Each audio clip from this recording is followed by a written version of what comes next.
લેખન એમના વાર્તાજીની અંદર વાર્તા પ્રસંગ 5 એ આપણે લઈ રહ્યા છીએ।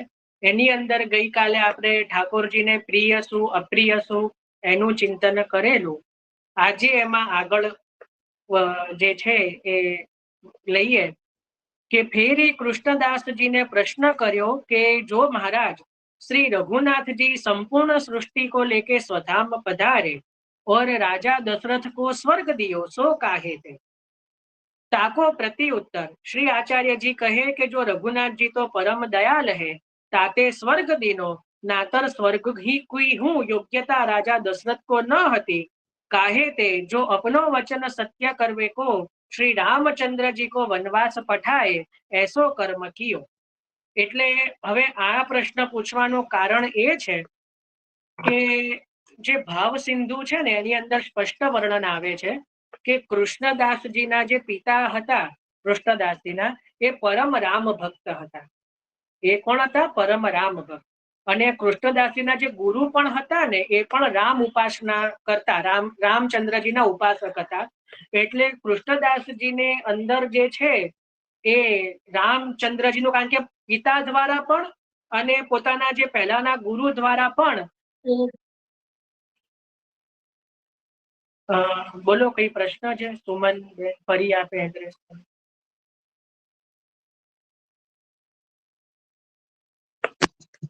તો પિતા દ્વારા પણ અને ગુરુ દ્વારા પણ એ બંને રીતે જે છે એ રામચંદ્રજીની જે લીલાનું થોડું વિશેષ અધ્યયન કૃષ્ણદાસજીને છે।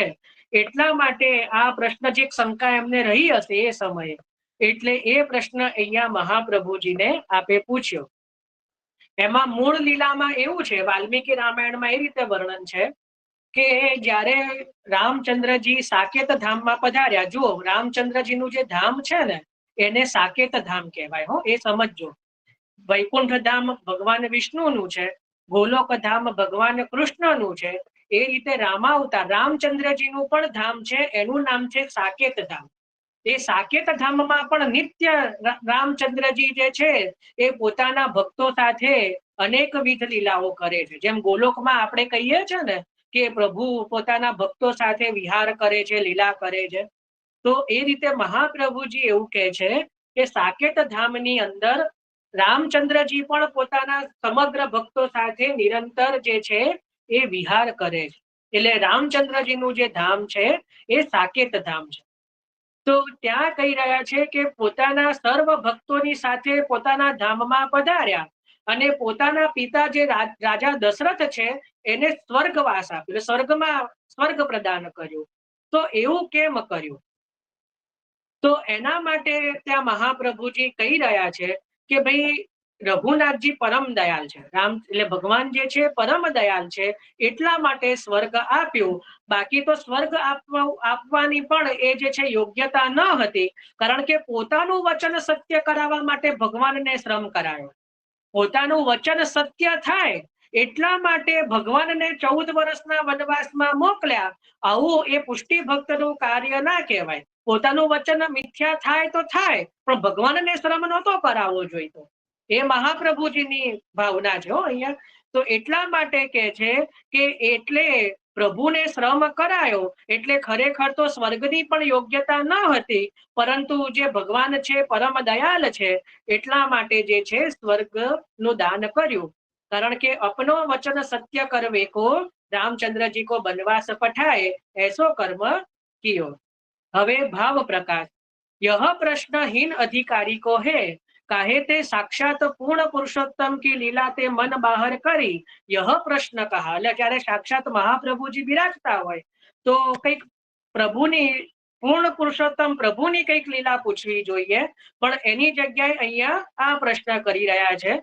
તો યામે यह જતાએ કે અભી ही मानसी सा परामता यह फल नहीं भयो तब कृष्णदास के समाधान के अर्थ कहे के रामचंद्र जी दयाल है।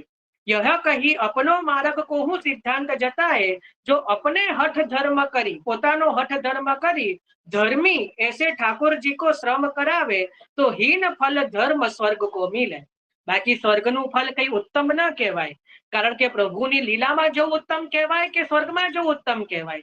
તો સ્વર્ગ તો એનાથી નીચું છે ને, એટલે ધર્મી સ્વરૂપ એવા ભગવાનને શ્રમ કરાયો એટલા માટે જે છે કે અહીંયા હીન ફળ મળ્યું સ્વર્ગ મિલે, પણ ઠાકોરજીની લીલાનું ફળ મળ્યું નહીં. જો ભગવાનને શ્રમ ન કરાયો હોત તો જરૂરથી પ્રભુની લીલા પ્રાપ્ત થઈ હોત, પણ અહીંયા હઠ કરીને પોતાનું વચન સત્ય કરાવવા માટે ભગવાનને શ્રમ કરાયો એટલે સ્વર્ગનું ફળ મળ્યું, પણ ભગવાનની લીલા પ્રાપ્ત થઈ નહીં. તો એ રીતે ત્યાં કૃષ્ણદાસ મેઘનનું શ્રી મહાપ્રભુજીએ સમાધાન કર્યું. ઇતિ વાર્તા પ્રસંગ 5. બરાબર. અહીંયા 5મો વાર્તા પ્રસંગ પૂરો થયો, વિરામ થયો કૃષ્ણદાસ મેઘનજીના વાર્તાજીમાં. આમાં કોઈને કઈ પ્રશ્ન, શંકા, ચર્ચા કઈ પણ?